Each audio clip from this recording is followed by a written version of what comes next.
Iba-iba po ang pagtawag sa atin. Okay? Ayan. Ang tanong, sino nga ba ang katikista? Sino nga ba ang katikista?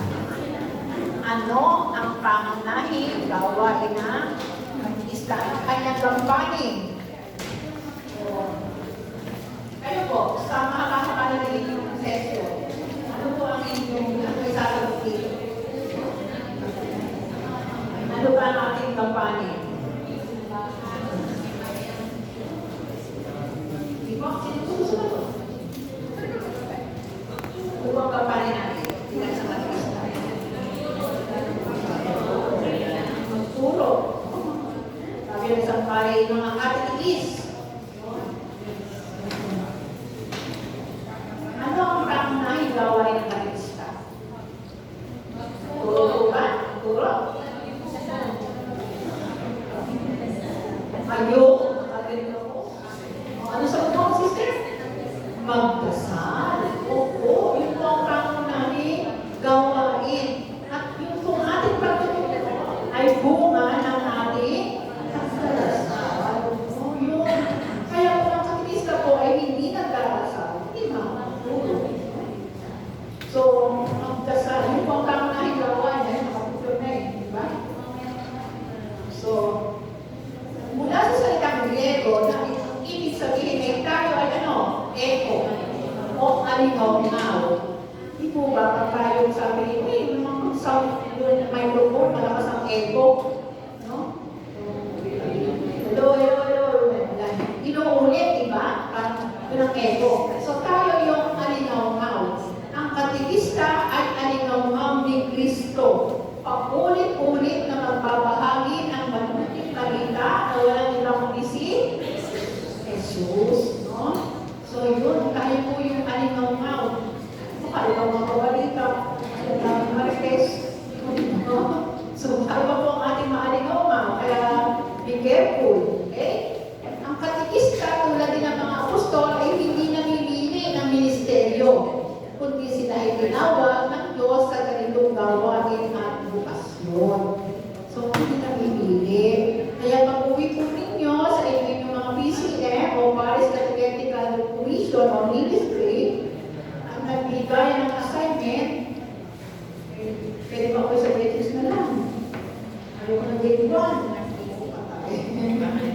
So, hindi namimili. No? Kung anong ibigay, ay kailangan natin sumunod. No? So, yan. So, tayo ay pinili, sabi na, sa pinili ng kita para pa ikaw ay pinamili, no? Upang maging propeta sa lahat ng mga bansa. Kita nyo? Bago pa pala kayo naayayahan dito, mayroon na, may pagpili ng Diyos. May nakaplano ng Diyos para sa atin. No? Ngayon lang tayo tumuhod. So, bago pa pala ipagdalihin, ikaw ay tinawag natin upang maging propeta sa lahat ng mga bansa sa sanglibutan. Ang galing at husay ng katekesis ay nakasalalay sa pananampalataya, pag-asa at pag-ibig. Yan. So, sa lalim yan, kaya ang katekista sa kanyang pagtugon sa biyaya ng Diyos ay dapat lumalago sa kapanalan. Yun po ang goal natin. Na tayo po'y maging banal. Sino po gusto maging santo? Kahit asa pa man. Wala pa yung iba. Ayaw po nyo. So, yun yung ating goal. Dahil hindi tayo makakapasok sa kaharian ng Diyos kung hindi tayo banal. No?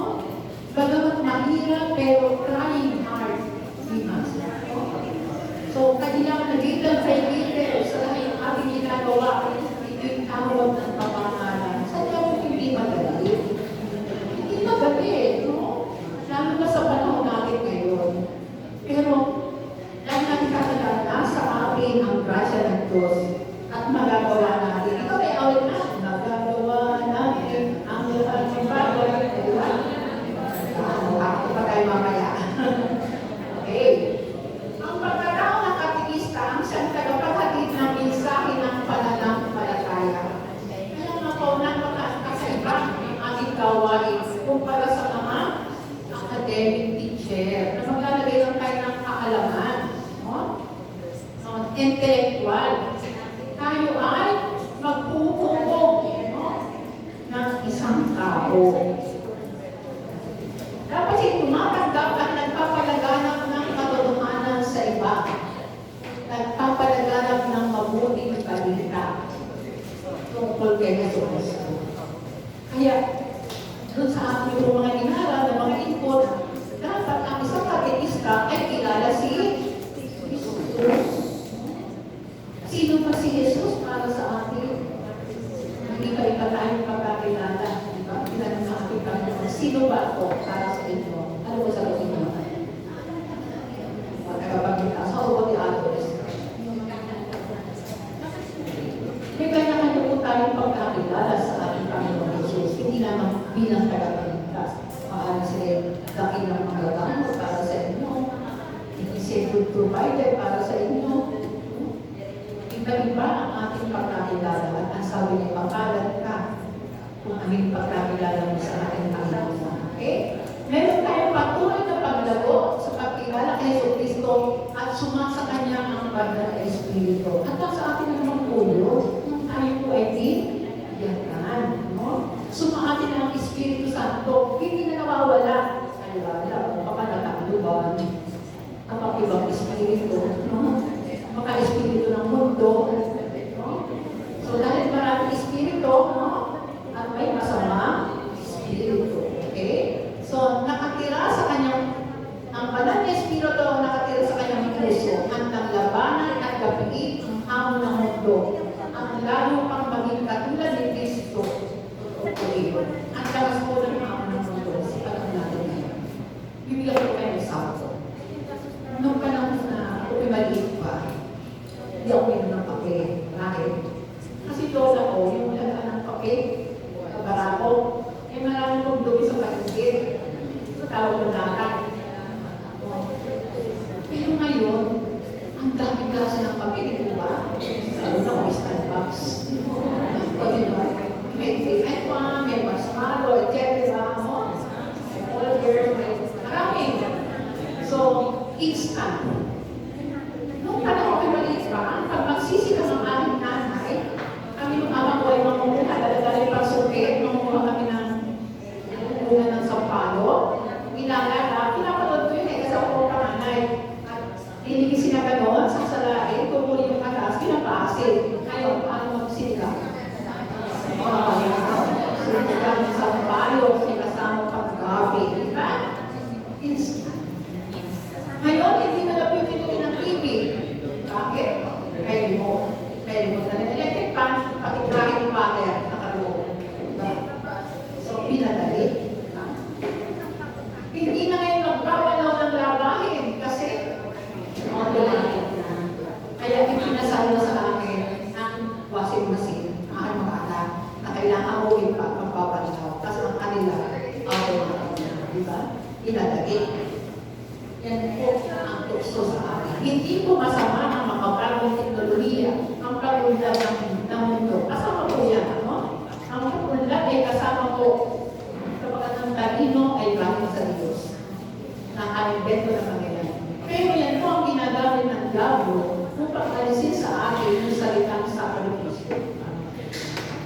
Kaya tayo, ang lapit ng palengke, sa kanto ng papara pa ng tricycle. Kasi ayaw namin ano po ang nawawala sa atin? Inaalis ng diablo yung ating pagtitiis, yung ating pasensya. Kaya sa mga pamilyaan dali, mainis, madali mag-away. Kasi maraming patient. Yan po ang ginagawa sa atin. Kaya babantayan natin ang ating sarili. At marami pang iba. Hindi naman ang ano kung si Satanas, hindi naman siya magpapakita sa atin ang mga papangit na bagay. Bakit natin pupunin yung pangit sa maganda? Sa maalwan, o pag-alagay ng mundo, upang masilat ang tao. Kaya nga po, ang sabi dito, labanan natin at gapiin ang hamon ng mundo. Ang lalo pang maging katulad ni Kristo. Kaya nakapatid, ito tayo may pinagdadaanan.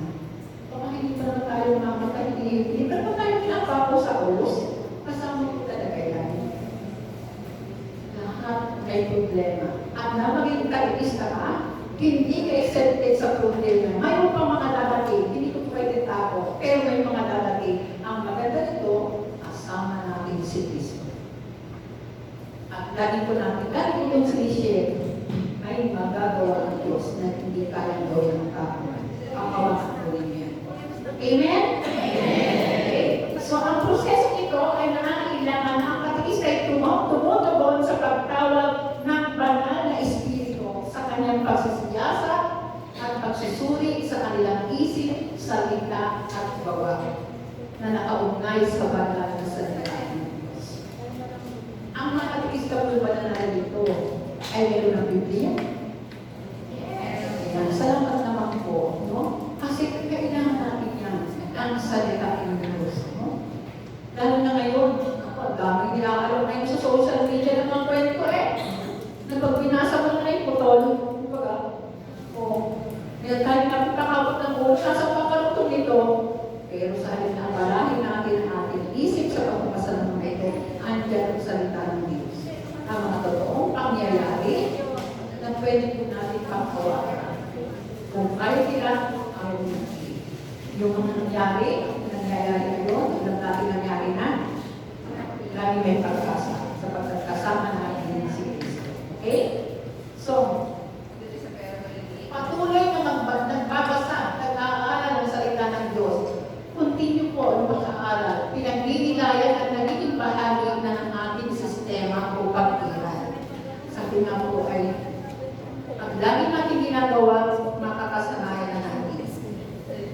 So, ayon sa banal na kasulatan, ang pagiging katikista ay dapat kaisa at kaglay ang ganitong katangian. Siyempre, putting Jesus first in all things.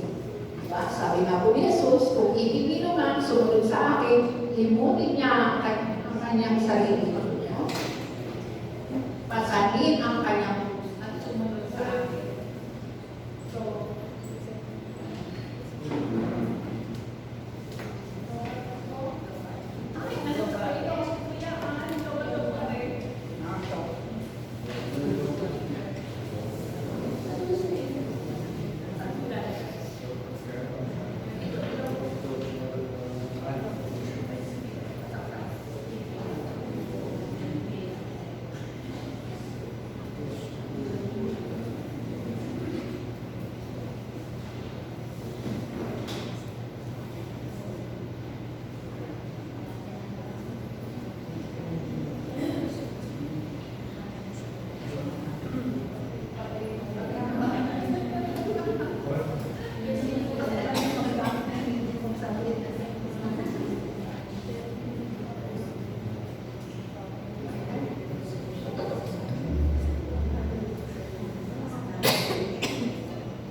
ayan, salamat po. Salamat po yung Vitalis. So, ayan, ang liwanag naman po. Sabi kanya, naghahangad na malig ka sa kanyang buhay kay siyang mawawala nito. Ngunit ang mag-alay ng kanyang buhay alang-alang sa mabuting balita ay siyang magkakaroon nito. Kaya po, talagang nakaka-proud na kayo ay narito. At inaalay mo ang inyong sarili bilang isang katingista. No? Inaasahan din ang buhay ay nakasentro at nakaugat kay Kristo. Kristo-centric. Si Kristo ang nakataas. Sa ating mga leksyon, si Kristo, hindi ang ating sarili, hindi ang iba, kundi mismo si Kristo lamang, bilang isang tagasunod ng Kristo. In Jesus' name. Hindi po ito'y para lang sa mga kapatid natin ng mga Kristiyan, sa mga panalangin na sa pangalan ni Jesus. Bakit hindi? Sa pangalan ni Jesus. Tanging naisin ay ang makapagbigay ng kaluguran sa Diyos sa kanyang pang-araw-araw na buhay. Kaya nga po meron tayong pagbabantay sa ating sarili. Ang ginagawa ko ba ay nakapagbibigay ng kaluguran sa Diyos? So, bago po tayo pumunta sa ating misyon, sarili muna natin ang ating babantayan. Talaga pong mahirap. Hindi po madali yung mga sinasabi dito, no? At little by little na nagawa natin. Yun po yun. Okay? So, sabi, in Jesus Christ, kung patuloy kayong susunod sa aking aral, tunay na kayong mga alagad ko. Makikilala ninyo ang katotohanan at ang katotohanan ang magpapalaya sa inyo. Medyo masakit kung mali ang katotohanan.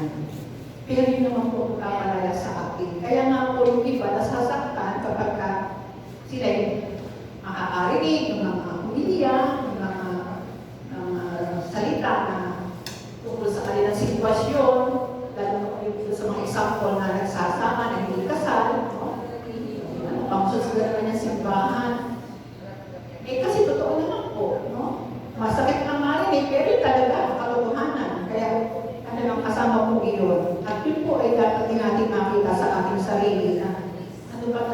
ako. No? Baka meron na hindi kalugod-lugod sa Diyos na nagagawa ko, kaya ako nasasaktan. Pero kung ito magpapalaya, kailangan natin baguhin. Bilang isang tagasunod at ang tanging po natin nagagawa yung kasunod. Sabi na po, obedience is better than sacrifice. So, mahalaga ang pagsunod. Ang sipag mo mga katikista, ikaw ang naglinis ng opisina, ikaw ang gumawa ng mga gawain, ikaw ang nag-ayos ng schedule, ikaw ang tumawag ng pare, pero pagdating sa pagkuha ng schedule, ayaw mo namang sumunod. Walang kasaysayan ang lahat ng sakripisyo mo kung hindi ka marunong sumunod. Sa ating po mga anak, diba? Bakit? Bawal na may paboritong anak, hindi po yun itinaturo na tayo may favorite. Pero bakit magaling mapalapit sa atin ang mga anak natin kung siya'y pasunod? Hindi po ba? Obedience is better than sacrifice. Ang kasunduran ang pinakatanging pagsulong na ibigay ng Diyos. Kanino po? Una, kay Abraham. No? Naitalay niya ang kanyang kaisang anak. Kay Jesus mismo, na magabang ng nananalangin sa hardin, ay alam niya ang mangyayari sa kanya. No? Kaya nga siya nagkasal, na kumaalit-alisin ang kapis ng paghihirap. Pero ano po ang sinabi niya? Mangyayari kung ano ang kalooban ng Ama. At sa pagpasok po natin sa ganitong gawain, sabihin natin sa Diyos, mangyayari kung ano ang kalooban para sa akin. Sa pagsusunod ko pa ng uniform na ito, ang dapat ang sumunod sa kalooban ng Diyos. Hindi po lahat ay tinatawag sa ganitong gawain. Napakaswerte po ninyo. At bago tayo ma-expect sa mundo nito, tayo nakasama at nababila sa isang katikistanan, Diocese of Sao Paulo. Amen? Amen. Napakaganda po. No? Kaya ko po ipinabahagi sa inyo, kahit kami nga sa Atimina, sa Atibiki, hindi kami makawala na, matatanda na po kami. Nagkabilan natin ang Atimina na, lumukawain. Pero bakit natin? Kasi po maganda ang ating pananampalataya, maganda po ang magsilbi sa Diyos. Kasi sinilakalis na ng tao eh. Ano kaya magsilbi tayo sa Diyos upang makatulong sa gawain ng Diyos ang kaligtas ng mga kaluluwa. The salvific act of Christ na ibibahagi tayo. Narapaparangalan ng Ama kung kayo ay namumunga ng sagana at sa kayo ay napatutunayan, mga alagad ko kayo.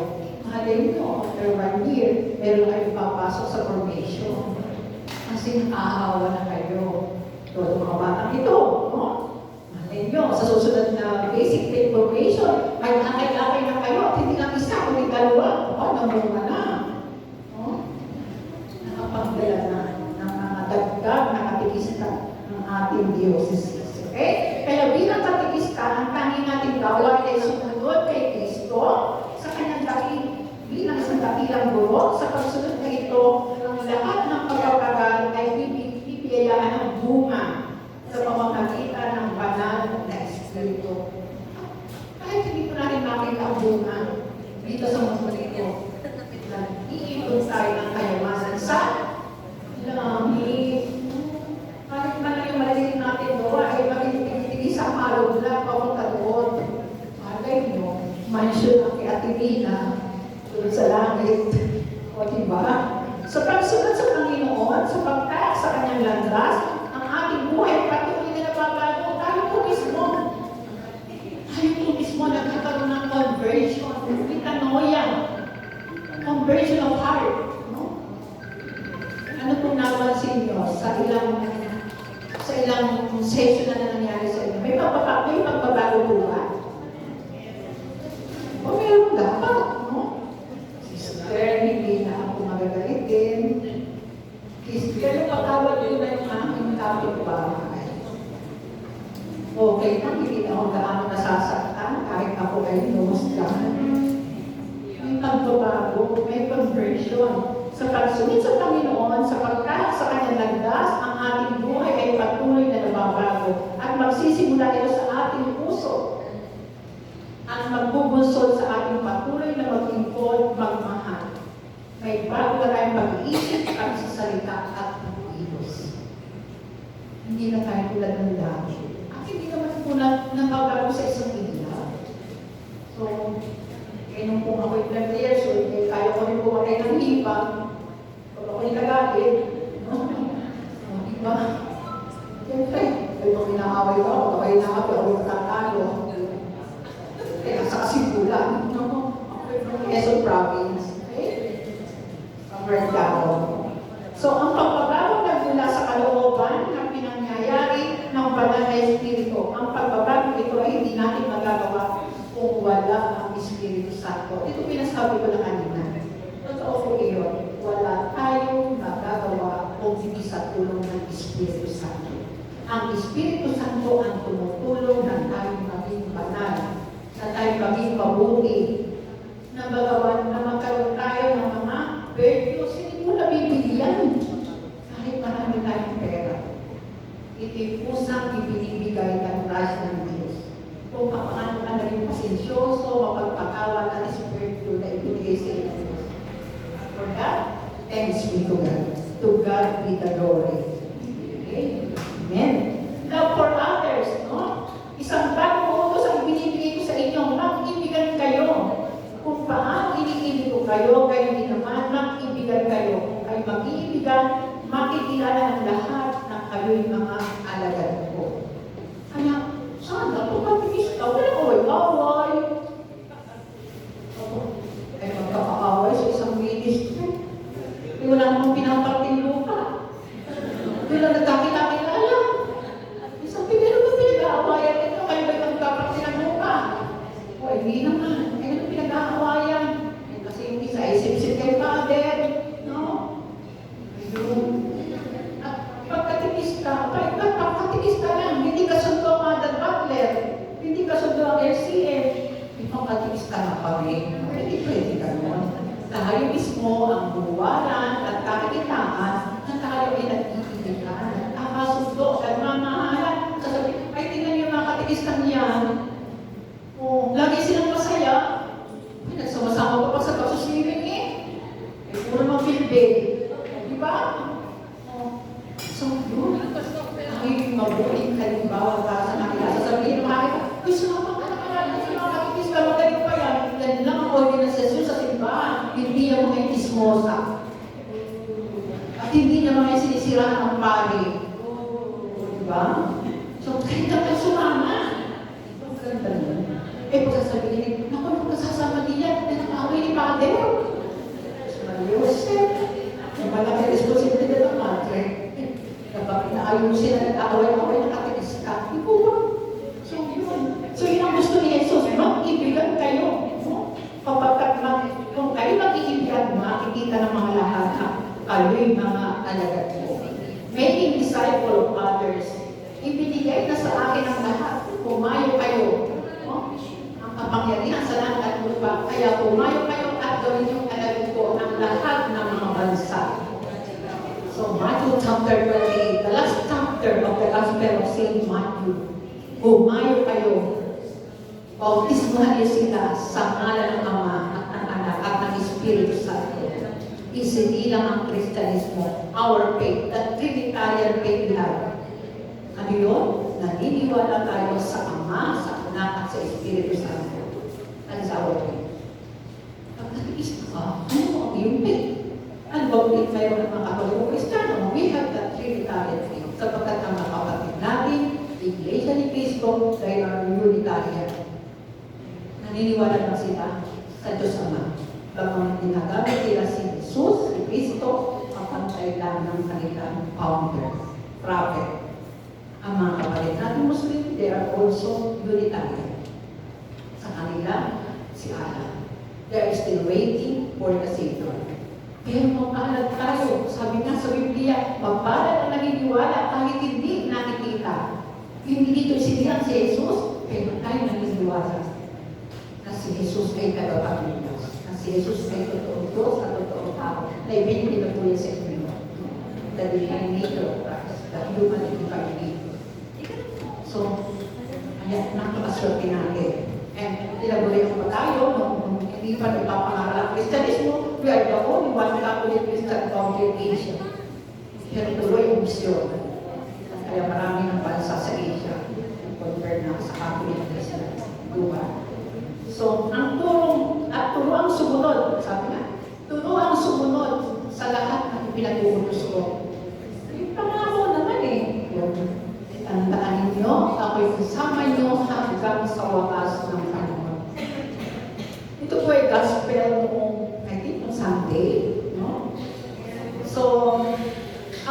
pag-akyat ni Jesus, no? Ay hindi naman ako na tayo iniwan. Kung hindi, mayroon tayong gagawin. Mayroon tayong misyon. Ang hanapin sa ating paligid ng mga tao na nakikita ng puro Jesus. Sabi ko sa kaibigan kong Father, ako ay nag-iisip na sa trainer.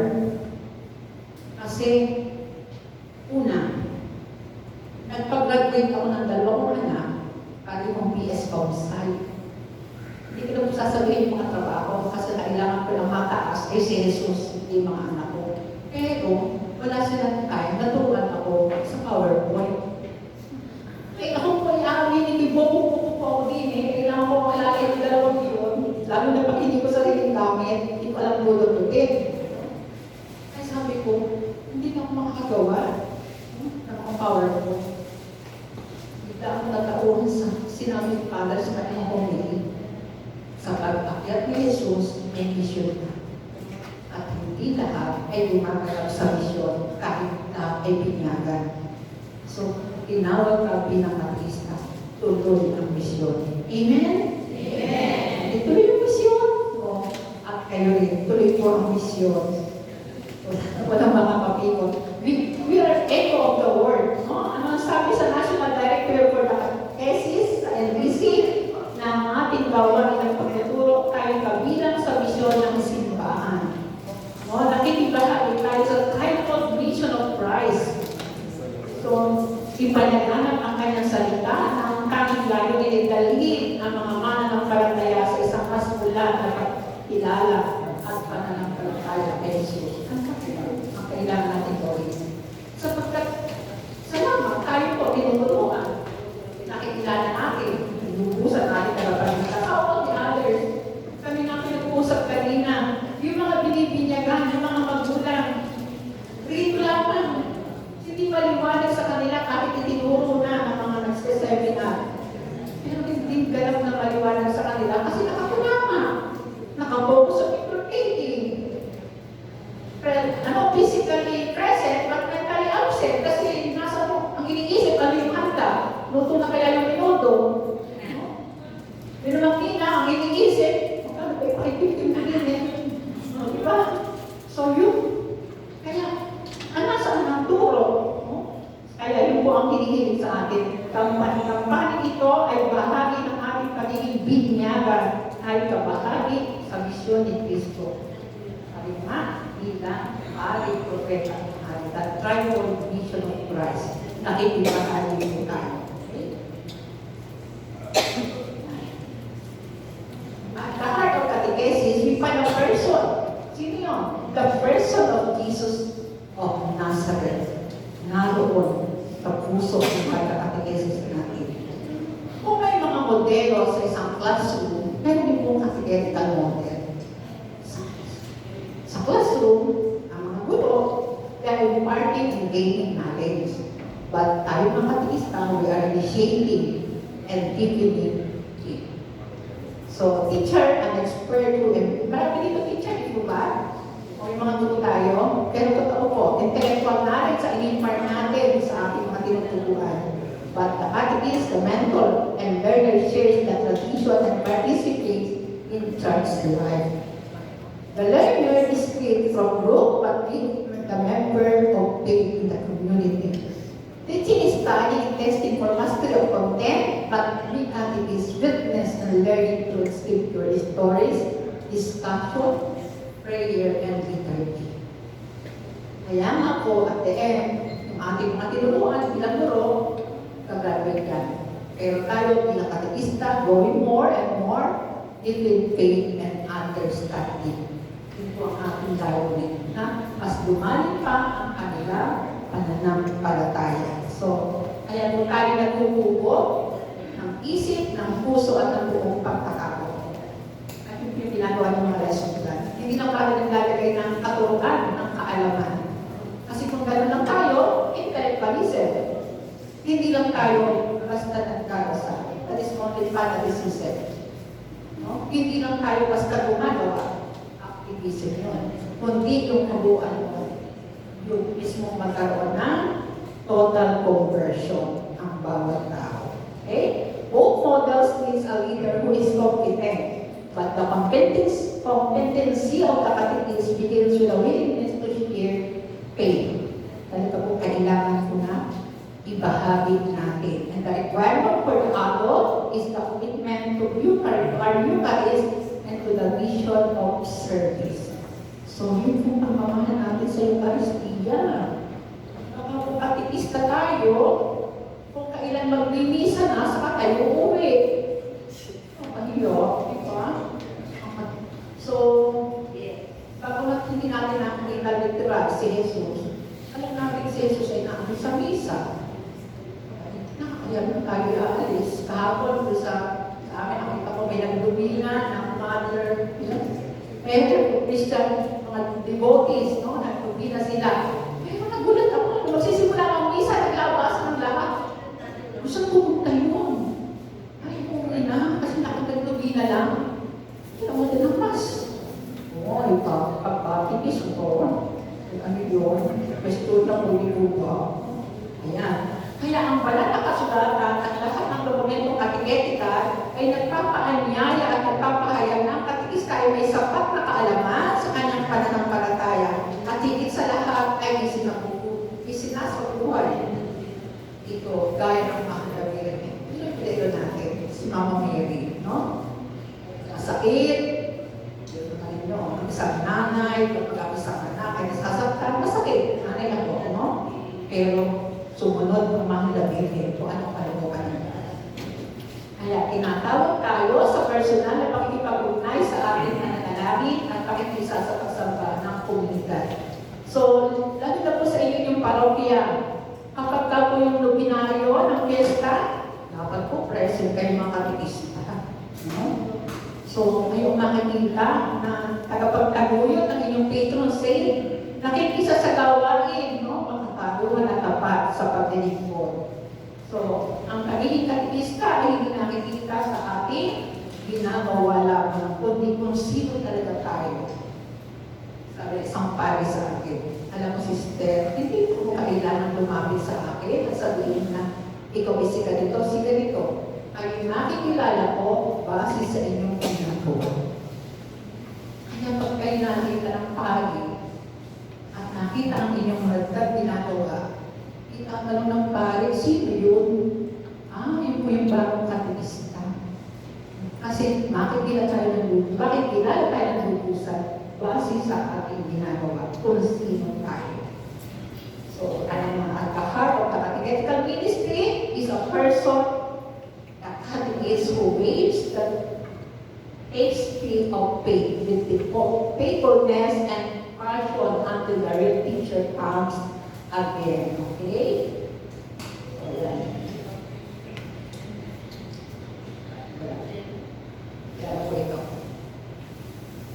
Yan, kalagpadala po sa 10 kabanalan. Tapos na tayo. Sorry po.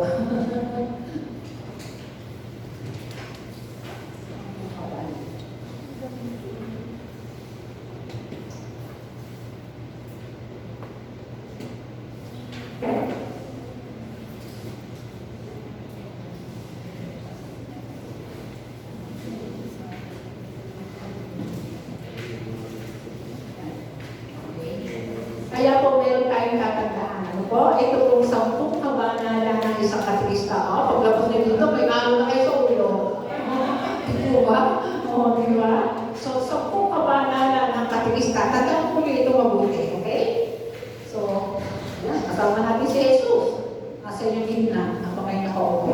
Una, nasa po ninyo. Para, nasaan?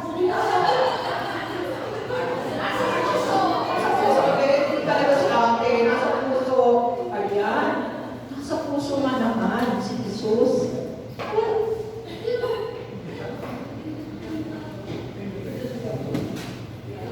Thank you po. So, number 1. Pasok po niyo. Mahalin mo ito ay paglilingkod niya ng katekista sapagkat ito ay pagtawag ng Diyos. Ano? Diba? Diba talaga yung nagatapunan natin? Ano? Mamahalin natin yung pagkatawag sa atin. No? Sa pagpunang araw para hanggang sa tayo makatapos nito sapagkat itong pagtawag, hindi ng premyo ng pare nais-pis nyo, ng kakilala nyo, kundi God ng ating Diyos. Okay? Number 2, ano ulit?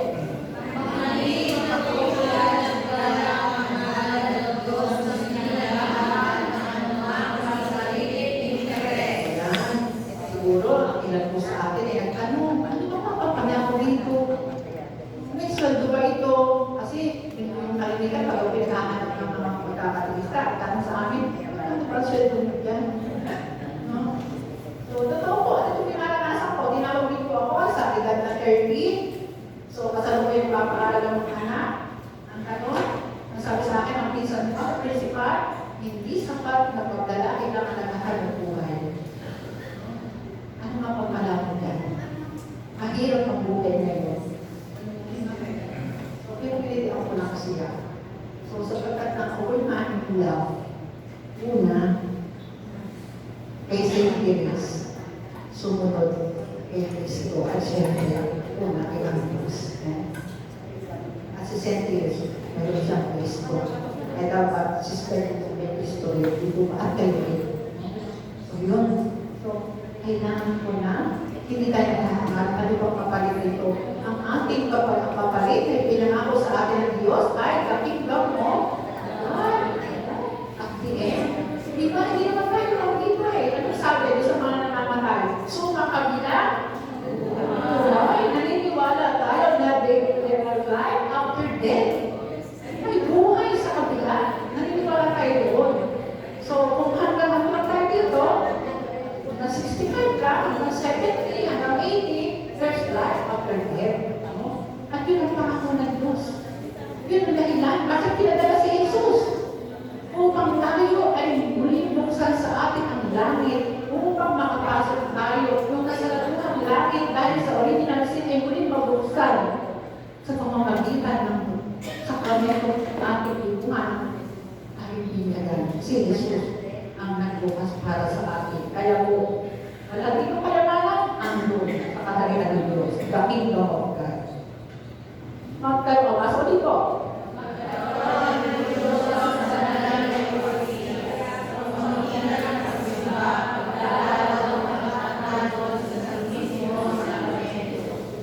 At gabi namin, ang banal na Eucharistiyang may reverence, may panggalang. So, nakilala ko talaga iba tayo ay mayroong santo na malaking debosyon sa banal na lahat ng santo ay may malaking debosyon sa banal na Eucharistia. Pero pinakilala si Cardinal Pulis, sa kanya malaking debosyon. Alam ang swerte niya. Siya'y santo, pero kayo ang mga magulang, di ba? So, at tayo din, mga katikista, kapag tayo po ang nakikita sa ating perpetual adoration now, pero hindi natin lalabas ng pasandalan. Sabi ko, may isang tip sa inyo. Marami tayong problema, ibulong ninyo kay Jesus na naka-expose sa Blessed Sacrament. Kung ibulong sa iba, ikikiskis kayo niya. Kaya Jesus natin sabihin, ang lang siya.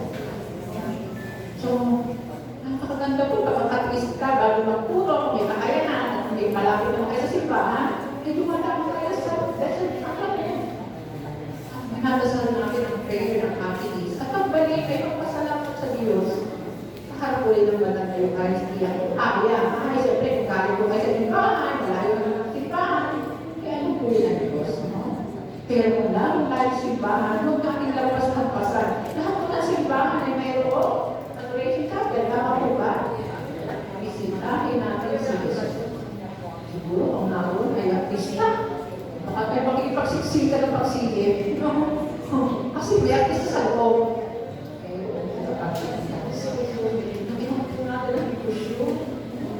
Hindi naman ako madali. Hindi naman, ako naman, bago naman sa ganito sitwasyon, na magkaroon na malaking dibusyon, nagsimula din sa isisimba ko kay mga anak, tapos dati alalabas na kayo sa simbahan, hindi ba tapos ang misa. Noon, kasi akala ko tapos na eh. Hindi naman kami galing sa Catholic school.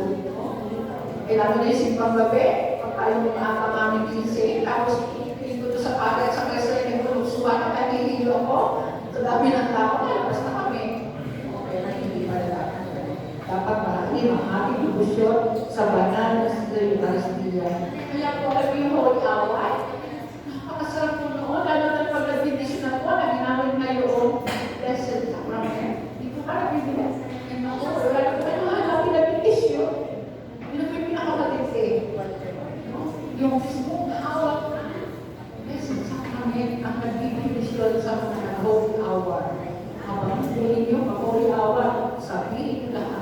yung sabihin kay Jesus. Okay?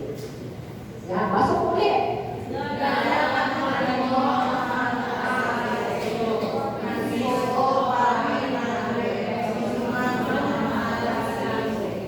Pwede na. O, diba? Pag-pay, no? Sa ating mga pari, sa mga obispo, sa mga madre, sa mga nakakatara sa atin. Totoo naman kung walang perfecto. Maliban ako, pangalan ni si perfecto.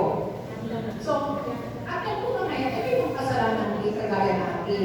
Pero hayaan lang po natin sila ang mga diktados at hindi na tayo masali at maging dahilan pa para tayo makaharap ang bawat isa.